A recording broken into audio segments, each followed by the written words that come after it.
Hello ವೀಕ್ಷಕರೇ, welcome to sets vlogs.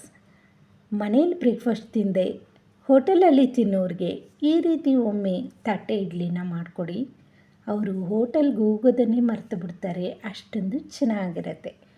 ನೋಡ್ತಾ ಇದ್ದೀರಲ್ವ, ತಟ್ಟೆ ಇಡ್ಲಿ ಎಷ್ಟೊಂದು ಚೆನ್ನಾಗಿ ಬಂದಿತ್ತು ಅಂದರೆ ಬಾಯಲ್ಲಿಟ್ಟರೆ ಹಾಗೆ ಬೆಣ್ಣೆ ಥರ ಕರಗೋಗೋ ಥರ ಇರುತ್ತೆ. ಅಷ್ಟೊಂದು ಸ್ಮೂತಾಗಿ ಸ್ಪಾಂಜಿಯಾಗಿ ಟೇಸ್ಟಿಯಾಗಿ ನಾವು ರೇಷನ್ ಅಕ್ಕಿಯಲ್ಲೇ ಈ ಇಡ್ಲಿನ ಪ್ರಿಪೇರ್ ಮಾಡ್ಕೋಬಹುದು. ತುಂಬ ಸುಲಭವಾಗಿರ್ತಕ್ಕಂಥ ಈ ಇಡ್ಲಿನ ಯಾವ ರೀತಿ ರೆಡಿ ಮಾಡ್ಕೊಳ್ಳೋದು ಅಂತ ನೋಡೋಣ. ಇಡ್ಲಿ ಮಾಡ್ಕೋಬೇಕು ಅಂದರೆ ಮೊದಲಿಗೆ ಇಡ್ಲಿ ಇಟ್ಟಿರಬೇಕಲ್ವಾ. ರಾತ್ರಿಯೇ ಇದನ್ನು ರುಬ್ಬಿ ಇಟ್ಕೊಂಡಿದ್ದೆ. ನೋಡಿ ಎಷ್ಟು ಚೆನ್ನಾಗಿ ಉದಿಗೆ ಬಂದಿದೆ. ಈ ರೀತಿ ಉಬ್ಬಿದ್ರೇ ದೋಸೆ ಆಗಲಿ ಇಡ್ಲಿ ಆಗಲಿ ಚೆನ್ನಾಗಿ ಬರುತ್ತೆ, ಪರ್ಫೆಕ್ಟಾಗಿ ಬರುತ್ತೆ. ಈ ರೀತಿ ಇದನ್ನು ಚೆನ್ನಾಗಿ ಮಿಕ್ಸ್ ಮಾಡ್ಕೋಬೇಕು. ನಾನು ನೈಟು ಉಪ್ಪು ಏನು ಸೇರಿಸ್ತೀರ ಹಾಗೆ ರುಬ್ಬಿಟ್ಟಿರ್ತೀನಿ. ಇವಾಗ ಬೆಳಗ್ಗೆ ಎದ್ದು ಇದನ್ನು ಕಲಿಸ್ಕೊತಾ ಇದ್ದೀನಿ. ಇವಾಗ ಸ್ವಲ್ಪ ಉಪ್ಪನ್ನು ಸೇರಿಸ್ಕೊಂಡು ಇದನ್ನು ಚೆನ್ನಾಗಿ ಮಿಕ್ಸ್ ಮಾಡ್ಕೊತಾ ಇದ್ದೀನಿ. ನಾನು ಯಾವುದೇ ರೀತಿ ಸೋಡಾವನ್ನು ಇದಕ್ಕೆ ಸೇರಿಸೋದಿಲ್ಲ. ಸೋಡಾ ಸೇರಿಸಿಲ್ಲ ಅಂದ್ರೂ ಇಡ್ಲಿ ತುಂಬ ಚೆನ್ನಾಗಿ ಬರುತ್ತೆ.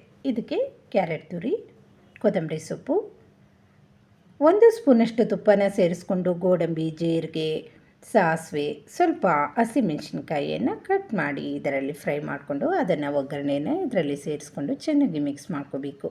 ಈ ರೀತಿ ಮಾಡ್ಕೊಳ್ಳೋದ್ರಿಂದ ಆರೋಗ್ಯಕ್ಕೂ ತುಂಬ ಒಳ್ಳೆಯದು. ಮಕ್ಕಳಿಗೆ ಈ ರೀತಿ ಬ್ರೇಕ್ಫಾಸ್ಟನ್ನು ಮಾಡಿಕೊಡಿ, ತುಂಬ ಚೆನ್ನಾಗಿ ತಿಂತಾರೆ. ಕ್ಯಾರೆಟ್ ಎಲ್ಲ ದೇಹಕ್ಕೆ ತುಂಬ ಒಳ್ಳೆಯದಲ್ವಾ. ಯಾರೆಲ್ಲ ತರಕಾರಿ ತಿನ್ನೋದಿಲ್ಲ ಅನ್ನೋರಿಗೆ ಈ ರೀತಿ ಕ್ಯಾರೆಟು ಅಥವಾ ಸೊಪ್ಪನ್ನು ಸೇರಿಸಿ ಇದರಲ್ಲಿ ಸಣ್ಣಗೆ ಹೆಚ್ಚಿಕೊಂಡು ಕಟ್ ಮಾಡಿ ಸೇರಿಸಬಹುದು.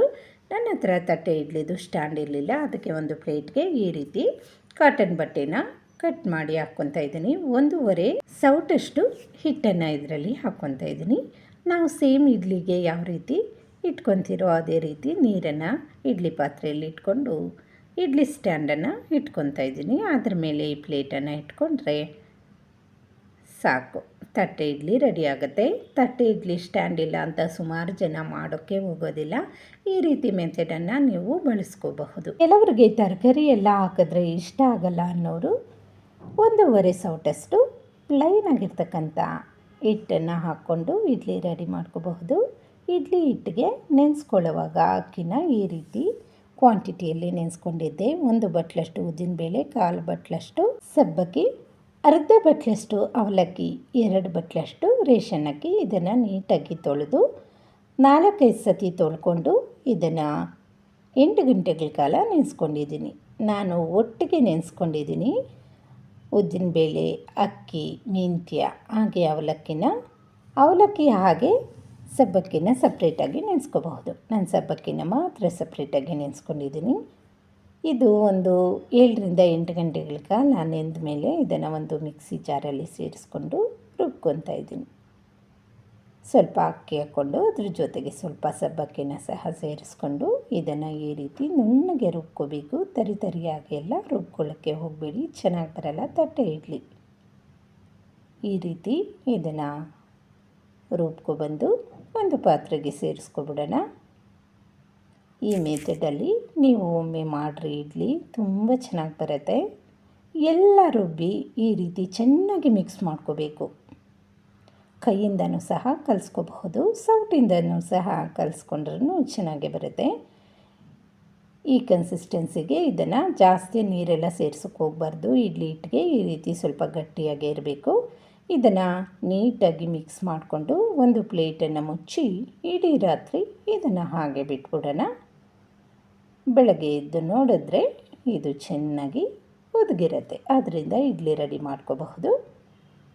ಇವಾಗ ನೋಡಿರಿ, ತಟ್ಟೆ ಇಡ್ಲಿ ಬೆಂದಿದೆ, ಎಷ್ಟು ಚೆನ್ನಾಗಿ ಬಂದಿದೆ. ಮುಟ್ಕೊಂಡ್ರೆ ಸಾಫ್ಟಾಗಿ ತುಂಬ ಚೆನ್ನಾಗಿ ಬಂದಿತ್ತು.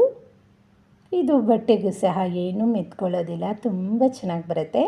ನಾವು ಇಡ್ಲಿ ಹಾಕುವಾಗ ಬಟ್ಟೆನ ಸ್ವಲ್ಪ ತೇವ ಮಾಡಿಕೊಂಡು ಅದ್ರ ಮೇಲೆ ಇಡ್ಲಿ ಹಿಟ್ಟು ಹಾಕ್ಕೊಂಡ್ರೆ ಈ ರೀತಿ ಬರುತ್ತೆ.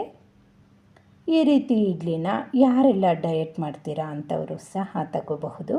ಕ್ಯಾರೆಟ್ ಎಲ್ಲ ಸೇರಿಸಿರೋದ್ರಿಂದ ಆರೋಗ್ಯಕ್ಕೂ ಒಳ್ಳೆಯದು. ಡಯಟ್ ಮಾಡೋರು ಒಂದು ಇಡ್ಲಿ ತಗೊಂಡ್ರೆ ಸಾಕಾಗುತ್ತೆ.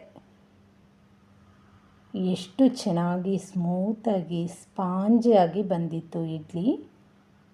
ಬಾಯಲ್ಲಿಟ್ಟರೆ ಹಾಗೆ ಕರಗೋ ಥರ ಇತ್ತು. ಇದಕ್ಕೆ ಕಡಲೆ ಬೀಜದ ಚಟ್ನಿ ಸೂಪರ್ ಕಾಂಬಿನೇಷನ್ ಅಂತ ಹೇಳಬಹುದು. ಇಡ್ಲಿ ಬೇಯುವಾಗೆ ನಾನು ಈ ಚಟ್ನಿನ ಸಹ ರೆಡಿ ಮಾಡಿಕೊಂಡಿದ್ದೆ. ಯಾರೆಲ್ಲ ತೂಕ ಕಡಿಮೆ ಮಾಡ್ಕೋಬೇಕು ಅಂತ ಇರ್ತೀರಾ ಅಂಥವರು ಈ ಕಡಲೆ ಬೀಜ ಚಟ್ನಿ ಜೊತೆ ಈ ತರಕಾರಿ ಎಲ್ಲ ಹಾಕಿ ಮಾಡಿರ್ತೀವಲ್ವಾ, ಈ ಇಡ್ಲಿನ ಒಂದು ಇಡ್ಲಿ ತಗೊಂಡ್ರೆ ಸಾಕಾಗತ್ತೆ. ಗೋಡಂಬಿ ಎಲ್ಲ ಸೇರಿಸಿರೋದ್ರಿಂದ ಟೇಸ್ಟ್ ಅಂತೂ ಅಮೇಝಿಂಗ್ ಆಗಿರುತ್ತೆ, ಅಷ್ಟೊಂದು ಚೆನ್ನಾಗಿರುತ್ತೆ. ಮಕ್ಕಳಿಗಂತೂ ಈ ರೀತಿ ಇಡ್ಲಿ ಮಾಡಿಕೊಟ್ರೆ 2 ಇಡ್ಲಿ ತಿನ್ನೋರು 4 ಇಡ್ಲಿ ತಿನ್ನೋದಂತೂ ಗ್ಯಾರಂಟಿ, ಅಷ್ಟೊಂದು ಚೆನ್ನಾಗಿರುತ್ತೆ. ಮಕ್ಕಳಿಗೆ ಈ ರೀತಿ ತರಕಾರಿ ಎಲ್ಲ ಹಾಕಿ ಮಾಡಿಕೊಟ್ರೆ ಆರೋಗ್ಯಕ್ಕೂ ಸಹ ತುಂಬ ಒಳ್ಳೆಯದು. ಇದನ್ನು ನಾವು ಆರಾಮಾಗಿ ಲಂಚ್ ಬಾಕ್ಸ್ ಸಹ ಕೊಟ್ಟು ಕಳಿಸಬಹುದು, ಅಷ್ಟೊಂದು ಚೆನ್ನಾಗಿತ್ತು. ಈ ಥರ ಇಡ್ಲಿನ ನಾವು ರೇಷನ್ ಅಕ್ಕಿಯಿಂದ ಎಷ್ಟೊಂದು ಸುಲಭವಾಗಿ ಮಾಡ್ಕೋಬಹುದು ನೋಡಿ. ನಮಗೆ ತರಕಾರಿ ಇಷ್ಟ ಇಲ್ಲ ಅನ್ನೋರು ಈ ರೀತಿ ಪ್ಲೈನಾಗಿ ಇಡ್ಲಿನ ರೆಡಿ ಮಾಡ್ಕೋಬಹುದು. Thank you for watching.